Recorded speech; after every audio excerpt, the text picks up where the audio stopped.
Iman adalah mutiara di dalam hati. Alhamdulillahirabbil alamin, wassalatu wassalamu ala asyrafil anbiya'i wal mursalin wa ala alihi wa sahbihi ajma'in. Ashhadu an la ilaha illallah wa ashhadu anna Muhammadan abduhu wa rasuluh, Nabiul Mustafa Muhammadin sallallahu alaihi wasallam. Bapak, ibu-ibu, saudara, kaum muslimin, kaum muslimat, sidang jamaah zuhur yang dimuliakan oleh Allah Subhanahu wa taala. Kita bersyukur kehadirannya, Zat yang senantiasa melimpahkan rahmat dan karunia-Nya kepada kita bersama. Sehingga dengan rahmat dan ketujuanlah insyaallah hari-hari yang kita lewati adalah hari-hari yang penuh dengan ketaatan, berisi dengan kesolehan sebagai bekal kita untuk menghadap Allah Subhanahu wa taala. Sebagai kajian zuhur kita pada siang hari ini, kita tadabburi hadis yang diriwayatkan oleh Abu Hurairah.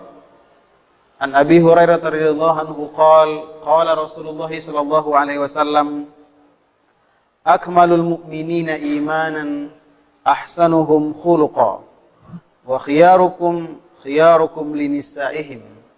Rawahu Tirmidzi wa qala hadis hasan sahih. Abu Hurairah meriwayatkan bahwasanya Rasul sallallahu alaihi wasallam pernah bersabda. Sabda Rasul itu adalah berkaitan dengan iman, di mana iman itu berbanding lurus dengan akhlak dan perilaku.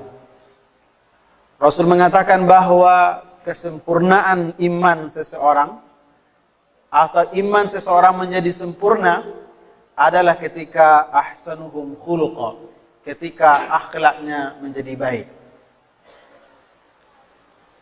Hadis ini sebenarnya tidak perlu perenungan yang begitu serius atau mendalam. Teks atau lafaznya bisa dikatakan masuk dalam kategori jawami'ul kalim. Kalimat yang singkat, padat, maknanya dalam. Kalau asumsi kita selama ini bahwa iman itu adalah urusan hati, iman itu urusan jiwa, iman itu adalah masalah keyakinan, itu asumsi yang benar, tidak salah itu, betul itu sebenarnya. Karena Rasul juga pernah mengatakan laisal imanu bitamanni.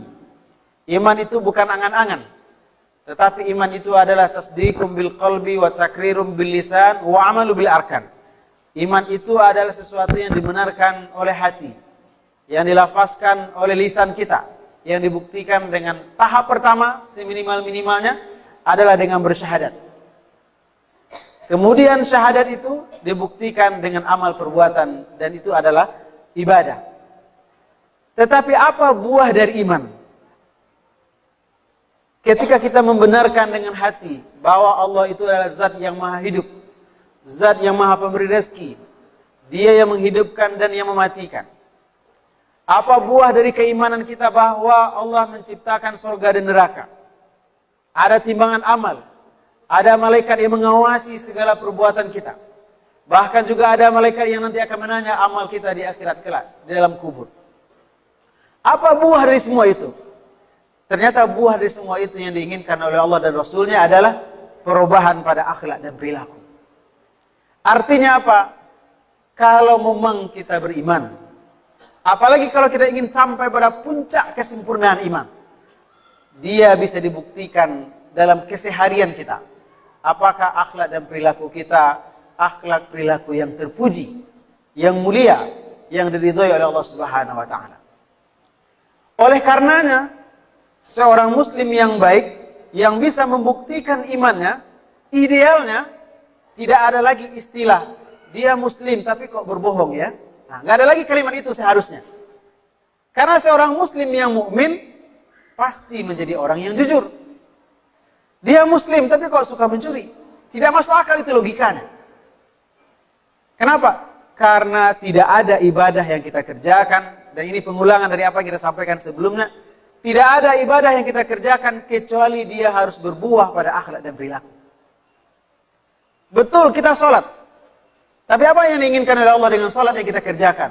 Kita khusyuk, kita sempurnakan syarat dan rukunnya, kita tumakninah, kita takbir sampai salam, selesai. Tidak. Allah ingin innas salata tanha 'anil fahsya'i wal munkar. Salat yang sempurna, salat yang khusyuk, salat yang syarat dan rukunnya kita penuhi. Bahkan sebegitu seriusnya kita menghadap Allah Subhanahu wa taala, salat kita, dia harus berbuah pada akhlak dan perilaku. Puasa yang kita kerjakan juga sama. Kita menahan haus dan lapar bukan sekedar untuk menggugurkan kewajiban, tapi dia harus berbuah pada akhlak perilaku. Ada kepedulian, ada rasa kasih dan sayang kepada orang lain, ada rasa senasib sepenanggungan dengan fakir dan miskin. Kita pergi haji, pergi umroh, berulang-ulang kita bolak-balik ke Makkah, meneladani, menapak tilas akhlak perilaku Nabi Ibrahim alaihi salam dan keluarganya, meneladani Siti Hajar, meneladani Nabi Ismail, meneladani Rasulullah sallallahu alaihi wasallam. Jadi tidak ada ibadah yang kita kerjakan kecuali dia harus berbuah pada akhlak dan perilaku. Maka wajar Rasul mengatakan, akmalul mu'minina imanan ahsanuhum khuluqa. Orang yang sempurna imannya bukan orang kaya. Orang yang sempurna imannya bukan orang yang dermawan, tidak.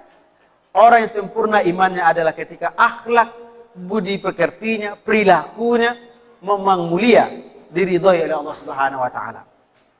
Maka kalau ini bisa kita pahami, bisa kita terapkan, insya Allah tudingan negatif, tudingan yang melecehkan kita umat Islam pasti akan berkurang.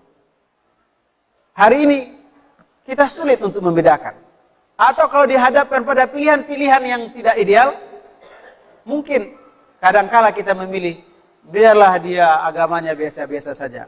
Bahkan, biarlah dia tidak beragama. Yang penting dia disiplin, yang penting dia rajin, yang penting dia jujur, yang penting dia tepat waktu. Ini membuktikan bahwa fitrah kemanusiaan kita menginginkan orang-orang yang ada di sekitar kita adalah orang-orang yang berakhlak perilaku yang mulia. Padahal inilah seharusnya yang dibuktikan oleh seorang muslim. Dan inilah PR besar kita. Menerjemahkan semangat keberagamaan kita, memakmurkan masjid, sholat tepat waktu, berjamaah, ataupun ibadah-ibadah lain yang kita kerjakan, baca Quran, menerjemahkan itu semua dalam akhlak perilaku keseharian kita. Kalau ini berhasil, maka itulah puncak kesempurnaan iman kita kepada Allah Subhanahu wa taala. Billahi taufiq wal hidayah. Assalamualaikum warahmatullahi wabarakatuh.